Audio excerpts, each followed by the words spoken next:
Sasagot O, ko imagine mo ba na diba? may ka-holding hands yung nanay mo na bago, tapos kunyari nagdi-dinner sila, tapos akala nila walang tao sa bahay, tulog na yung mga bata, mga gano'n. Tapos nakita mo, hinahawakan ng lalaki yung legs ng nanay mo. Tapos yung nanay mo naman emote na emote kasi siyempre, namiss niya eh. Siya. Namiss niya eh. Mga gano'n. May mga, depende talaga sa sitwasyon, depende din sa ugali ng nanay. Alam mo yung mga gano'n eh.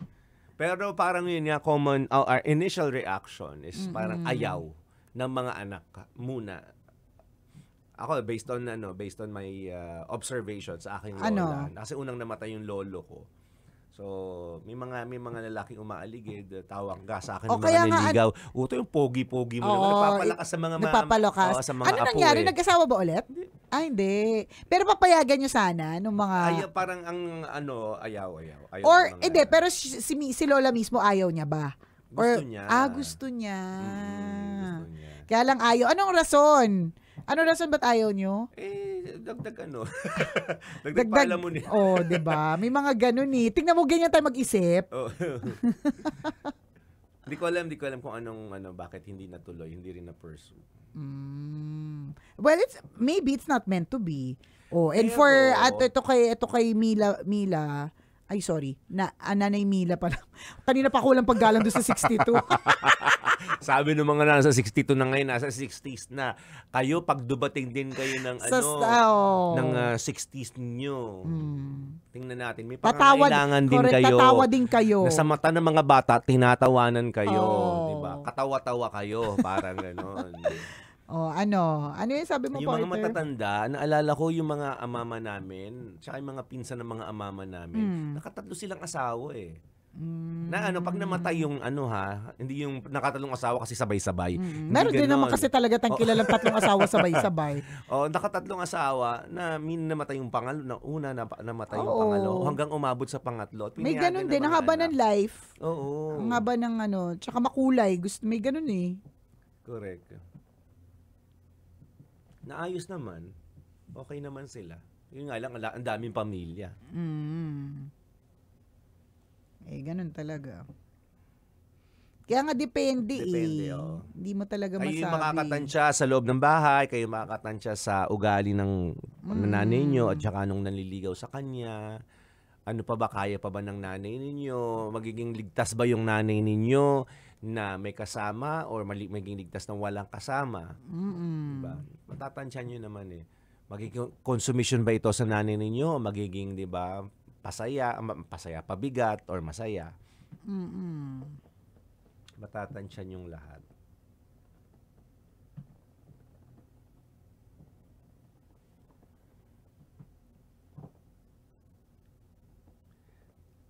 Si Inigo, anak ni Piolo Pascual. Ay, nirelate pa rin kay Papa P.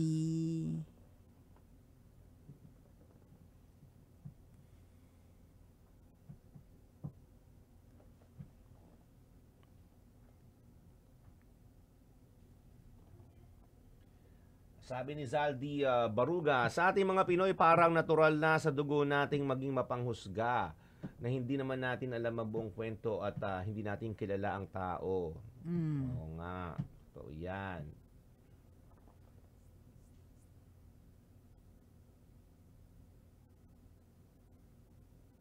Sabi ni Star Soriano, 37 years old po yung panganay na anak ni Madam Mila. Yun ba? Okay. Oo nga, hindi si Nanay Mila. Basta si Nanay Mila, 61 na. Oo, yung panganay na anak ang 37. Okay. 37 yung, sorry, hindi kami nakakaintindi. Kasi nakita ko tong memory sa Facebook, nakakatawa eh. Tingnan mo to, partner. Yeah. Pinaggagawa sa buhay. Minsan na akong titigan na matagal din. Cringing kasi. To, partner? Mga pinagagawa. Mga kabaliwan days, mga ganyan. Hindi, to, sa album natin to. Okay. Ang mga baliw pa tayo niyan, mga baliw pa mag-isip, tingnan mo.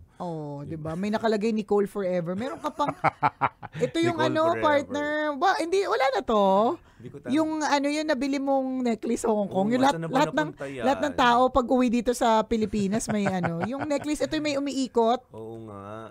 Saan ba napunta yan? Pero ang galing kasi Magic, consistent siyang umiikot Oo, ba? umiikot siya. Parang ganun. kahit anong gawin mo, ikot lang siya ng ikot. Oo. Oo, di ba? Tingnan mo yung mga padila pa ako. Ano ba yan, partner? Nakakaloka.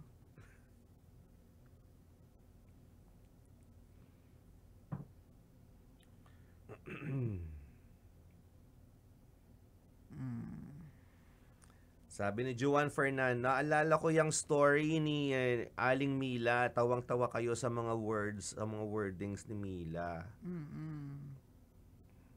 Oh, creative yung writing ni ni Aling Mila. Si Inigo medyo simple.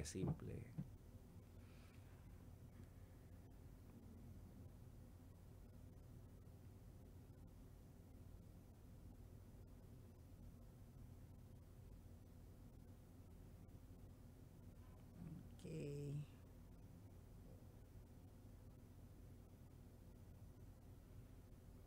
Hindi ko na naman mabasa yung mga comments. Minsan nababasa ko, minsan hindi. Sabi ni Reese Sebe Rodriguez, shoutout naman birthday ko today. Happy birthday! Sabi ni Derek, kung saan sila masaya, hayaan nyo sila.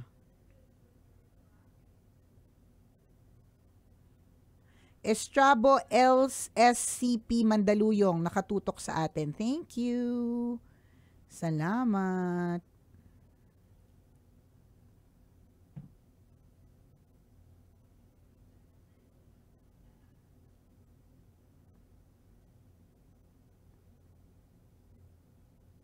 Sabi ni Harvey Clifford Hovis. Sa pagkakatanda ko sa kwento ni Aling Mila, nag-churva na din po niya. Na-churva na din Yung po tatay. niya. Yung tatay ni Inigo. Oo. Natatandaan ko yun. So tinuhog yung mag-ama. Oo. Ibang level tong si Mila. May something talaga. Kaya siguro yung mga anak parang baka siguro na-boycott pa sila, baka mamaya. Active na. Diba si Yan Mudra? yan ang sinasabi ko na Taas ng energy. Oo, yan yung sinasabi ko na wag na kasi kayo mag-imagine. Kasi kapag ka-imagine nyo talaga, nakaka-lurky po talaga. Daming energy ni Mudra, ha? Yun pala yun.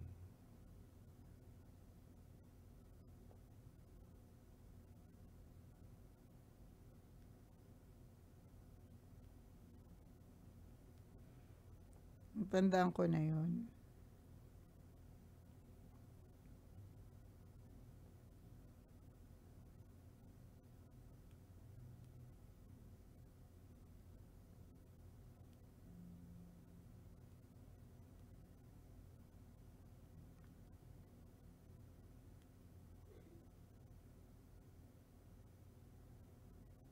Yan. Try ko nga to. O nga, parang tayo lang hindi nakaget sa 37 yung panganay na anak. Ewan Tapos ko. yung mga tao. Nagets nila Ang dami lahat. nag-correct na ang 37 po yung panganay na anak ni Madam. Okay. I think 37 po yung panganay na anak ni Madam Mila. Mandali nga, nakasabi ba?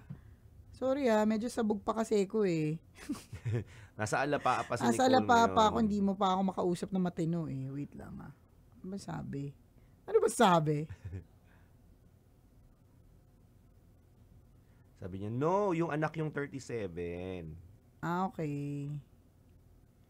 Okay. Sabi niya, alam niyo tambalan, nagsama na kami ni Madam Mila simula nung August. Nasabi na namin sa panganay niya, anak, ang relasyon namin, pero tutol siya. Masyado daw kasi akong bata para sa nanay niya. 37 years old na kasi siya, samantalang ako 20 years old lang. So, yung siya, medyo misleading yung siya. Oo, so ang siya, he was talking about the panganay. So, pwedeng ang interpretation dyan, yung siya is yung nanay or yung panganay. Oo. Ay, di wow. Ilan sinabi? Di wow. Di wow talaga. 62 to 20, di ba? 4 decades. Parang imagine mo, partner, kunyari, meron tayong jojowain, 1 year old pa lang. Oo nga, no. Oh, 'di ba? Kaya in a way gets natin. Pero kung talagang ipupush nyo, edi yun nga, sabihin nyo na talaga. Hindi lang talaga siya, it's not easy. With the letter Z, yung easy. Oh. Ganun.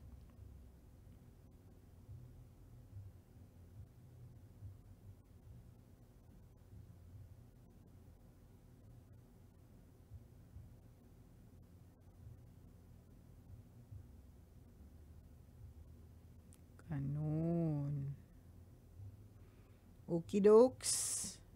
Face reveal naman daw dyan, Inigo. Kaya nga gusto ko ng face reveal.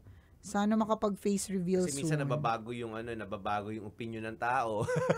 Depende sa itsura. Kaya judgmental nga tayo di ba? Alam natin na malinaw sa isip natin ang itsura ng chismosa.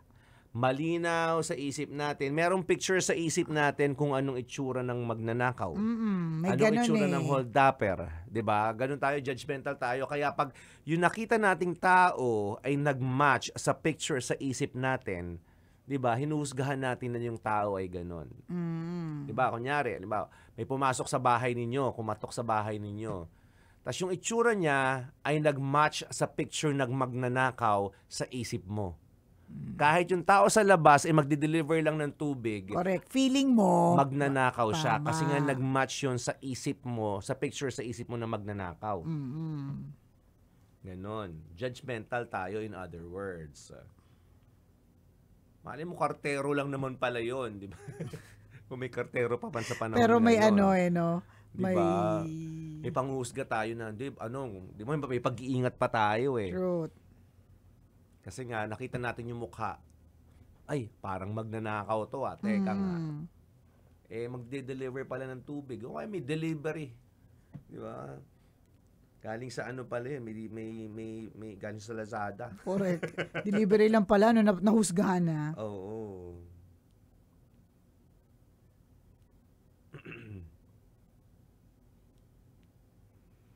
Yun. Okey-dokes.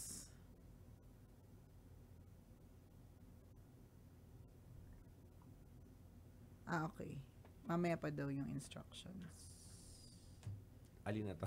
For bounty. Okay. Dapat daw today pero hindi umabot sa ESC. Okay. O siya na. Exit na po muna kami. Ang dami ko kailangan sagutin. Yung announcement ng winner sa ating fans ka, ng tabayanin nyo. Thank you. Enjoy your Feel Good Lunes. Bye-bye.